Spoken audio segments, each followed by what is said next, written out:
Part 1. Hear a student called Joanna telling her friend about an arts festival, which is being held in the city where they are studying. First, you have some time to look at questions 1 and 2.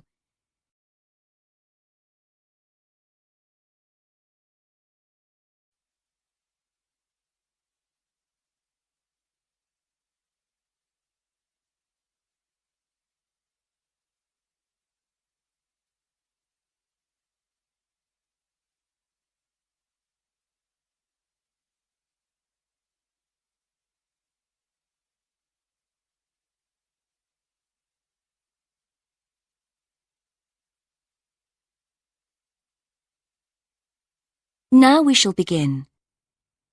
You should answer the questions as you listen, because you will not hear the recording a second time.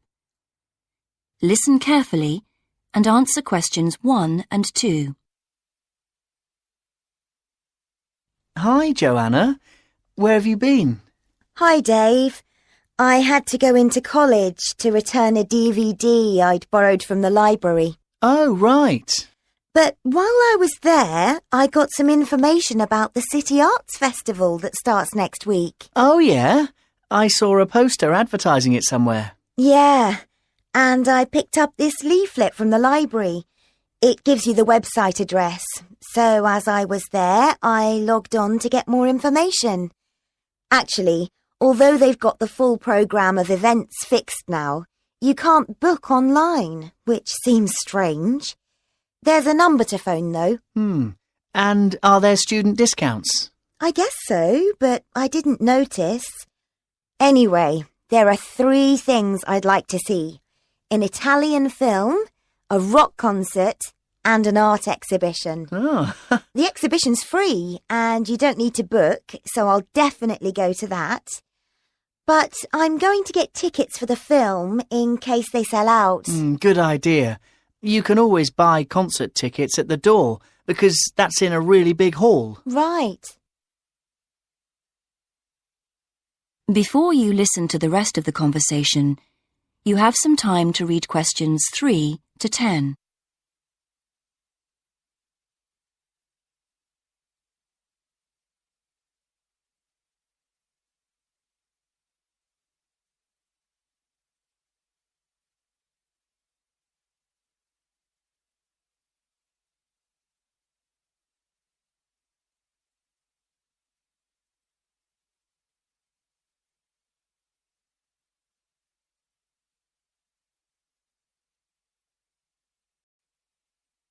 Now listen and answer questions 3 to 10. So, when does the festival actually start? Well, it's usually held the first week of October, but it's earlier this year for some reason. The opening night is September the 20th, and events go on till the end of the month. And have you got that phone number? Yeah, it's here. Look, it's 0967 990 776. OK, I'll write it down. 0967 990 776. Thanks. I thought the local council made a profit from the festival, but it says here that there's a commercial sponsor. It's a local bank. I didn't know that. Neither did I. What other events have they got on? As well as the art exhibitions and stuff that's open every day, there are special events each day. Like on Monday, there's a musical in the City Hall. That's only £3.65 for students. I think I'll give that a miss. I've got football training on Mondays, but I'm free on Wednesday. There's a jazz band on then, and that's only £2.50 for students. Sounds good. Is that in the City Hall too? We could go. Well, I'm busy actually, but it's at the sports centre if you're interested. Oh, right. Thursday's the cheapest event, only £1.25 for students, and it's on in the library. Can you guess what it is? probably the college choir. Actually, no. They've not been asked, apparently. Oh. No, it's a poetry evening. Isn't there any modern dance on anywhere? On Friday. That's at the college. It's quite expensive, though. £15 for adults and £12.75 for students. Oh, yes, that is a lot. If I'm going to spend that much, I'd prefer to go out on Saturday. Yeah, me too. But on Saturday night, there isn't live music or a party or anything. Just the fireworks in the city park. And that's only £1.50. Yeah, that'd be good.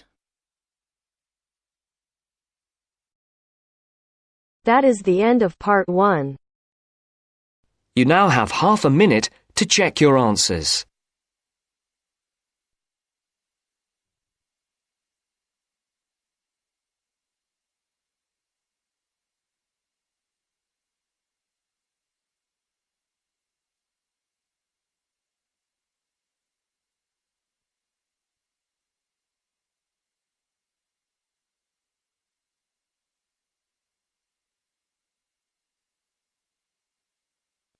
Now turns to part 2.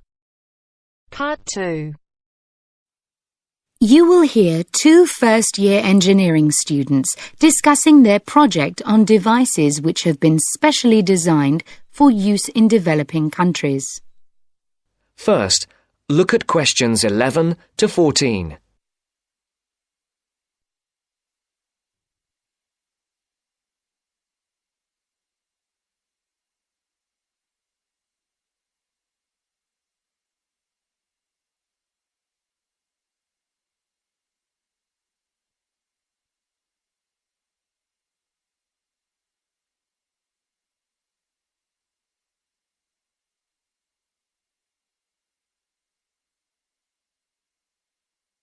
Listen carefully and decide which 4 planned developments are mentioned. Hi, Aileen. Thanks for coming. No problem.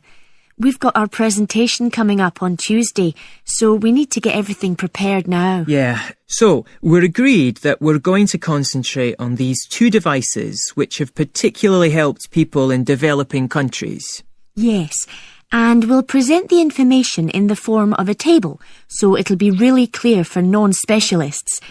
We'll have 3 columns, using the headings we discussed in the last seminar. OK, I've got those here. I'll make notes. So let's start with the clockwork radio and how it works. We'll obviously say how it's powered, i.e. that it's wound up. Yeah, and we'll also need to explain how the energy is stored. OK, in a spring. Fine, keep it simple. But we also need to say that the thing which makes the mechanism so special is the inclusion of a gearbox, which makes it possible to release energy extremely slowly. And that means that it can operate for a long time with minimal effort. OK. Now, the next section is what are its benefits? I suppose we just need to emphasise that it costs a lot less than radios which use batteries. And if we want to, we can explain that these can cost as much as a week's wages in some parts of the world. Absolutely.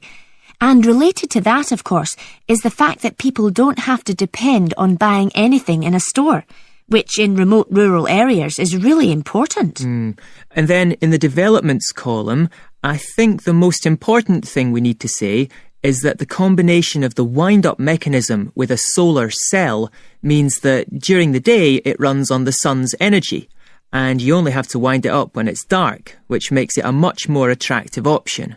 And that's probably that for the radio. Yep.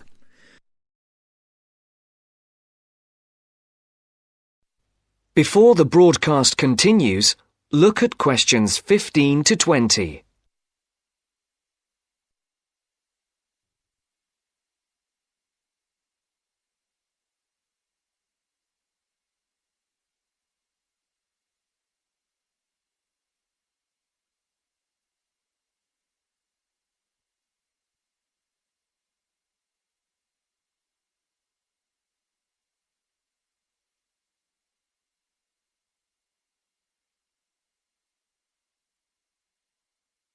You will now listen to the second part of the talk.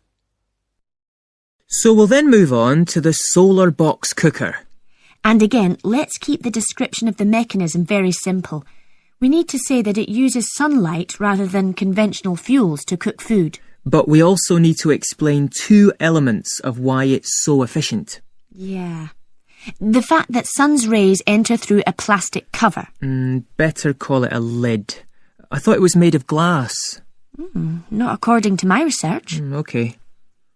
And then we just say that light is transformed into heat and... Because it has a longer wavelength means that it gets trapped. And so it cooks the food. Good. Right. And then where do we begin on the advantages? There's so many.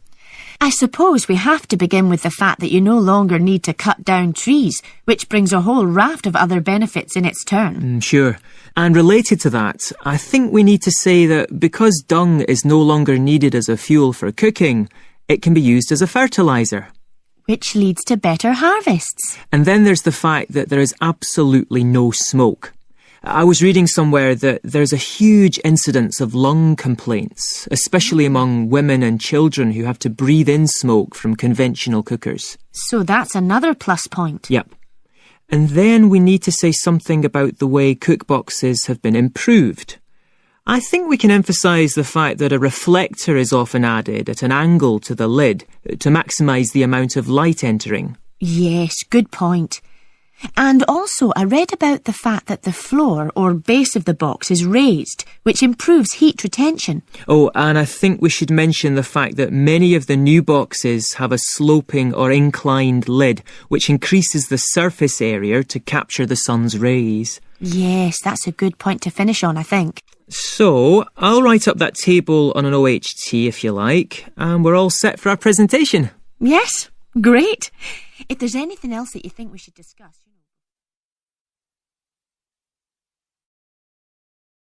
That is the end of part 2.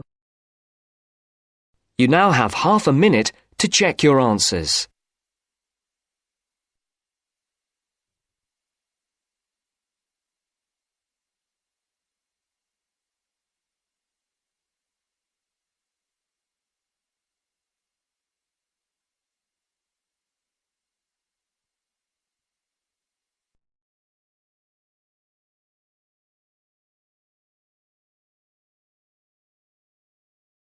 Now turns to part 3.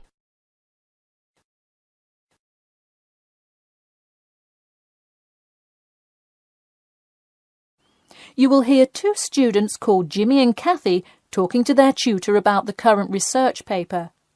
First, you have some time to look at questions 21 to 25.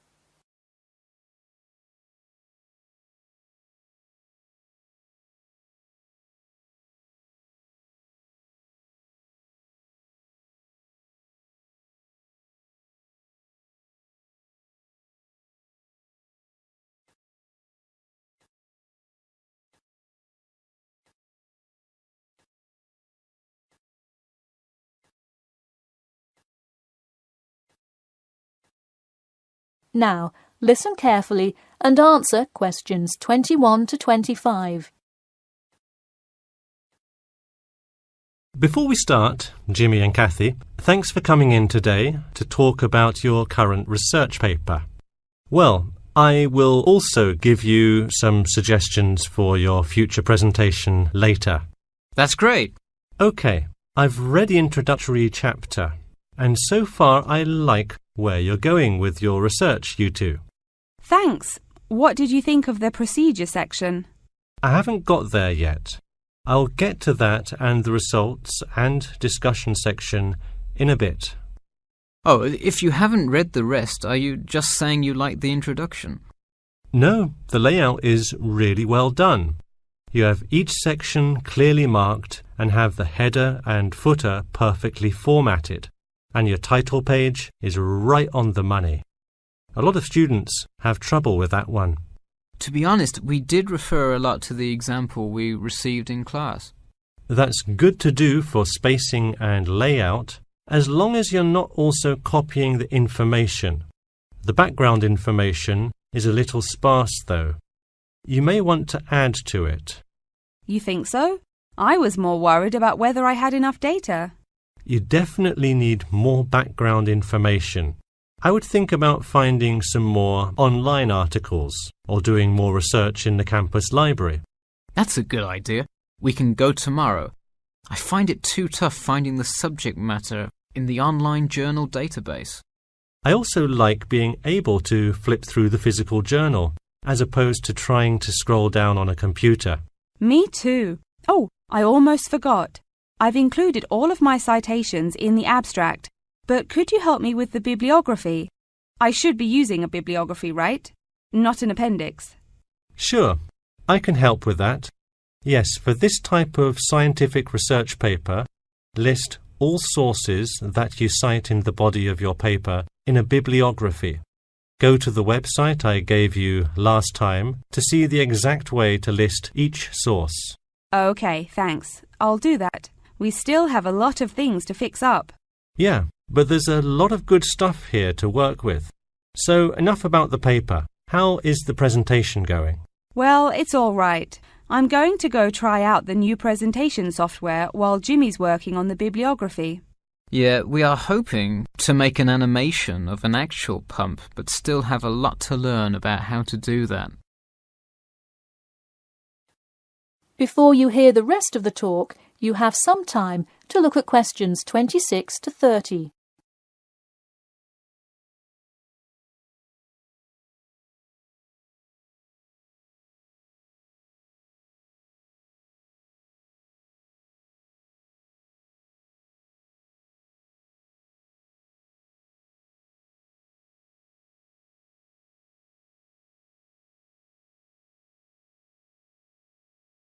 Now, listen carefully and answer questions 26 to 30. Who would have thought before we started this project that we would be able to recreate the motion of a pump? This stuff is just so interesting. So glad to hear it. Yeah, I am glad I took engineering this semester. I would definitely like to keep up with it. You know, there's an organization called the Machine Engineer Society. You should look into joining it. You'd need to score well in your engineering class to qualify, but I think you can do it. Interesting. I will definitely check it out. I would really like to get in contact with some professionals in the engineering field to find out more.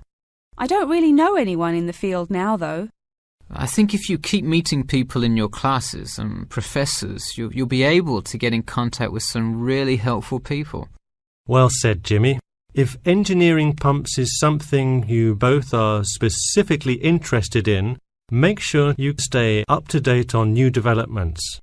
In fact, you could visit the local water treatment facility periodically to see what new developments are going on. That may be a good way to get some practical experience. Well, I don't think they would let you handle any equipment by just visiting the facility. If you really want to get your hands dirty, so to speak, I would recommend instead seeking a summer internship. Wow, you have so many helpful suggestions for getting a leg up. Now, if only you could tell me how to get my work published. Wouldn't that be nice? Well, honestly, all you really need to do is, once you have a dissertation, present it. Present it often and to many audiences, and once you get feedback, adjust it. You'll get published one day. Wow, this meeting has been truly inspiring. Thanks for your help. That is the end of part 3. You now have half a minute to check your answers.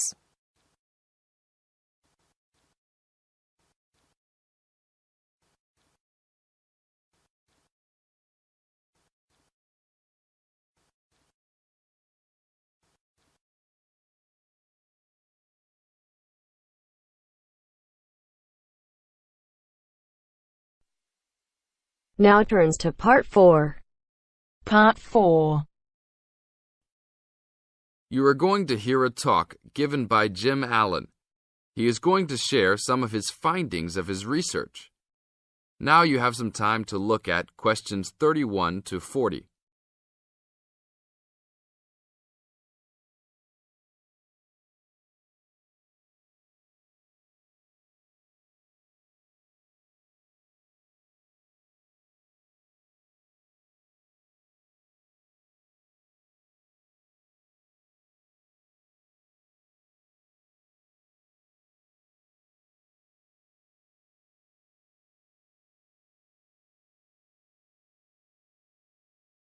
Now, listen carefully and answer questions 31 to 40.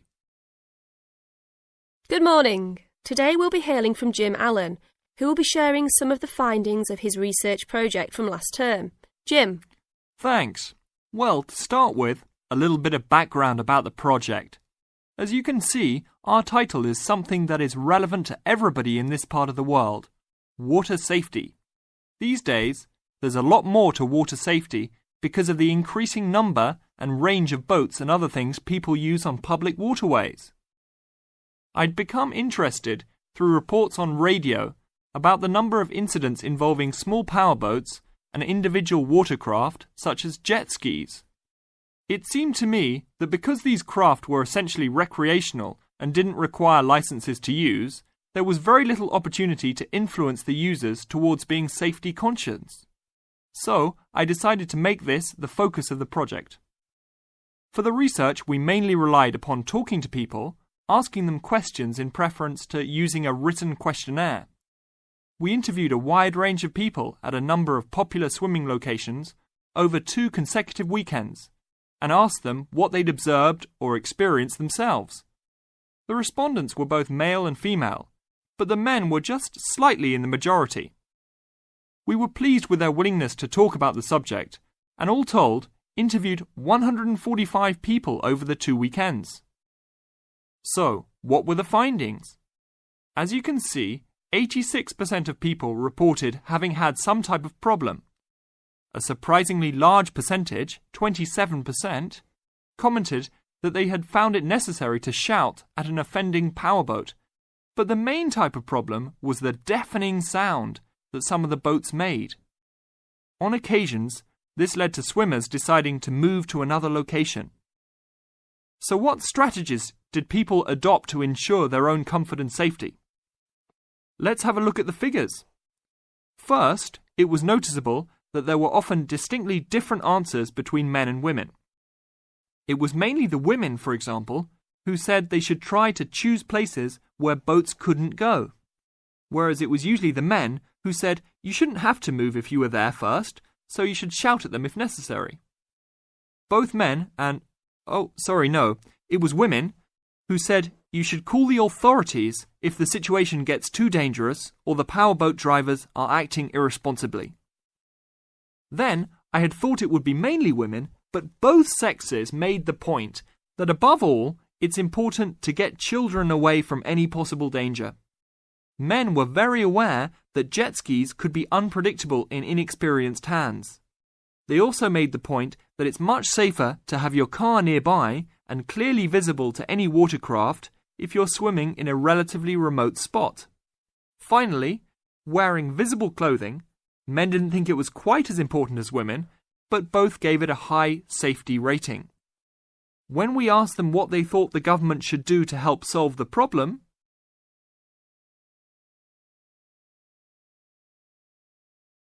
that is the end of part 4. You now have half a minute to check your answers.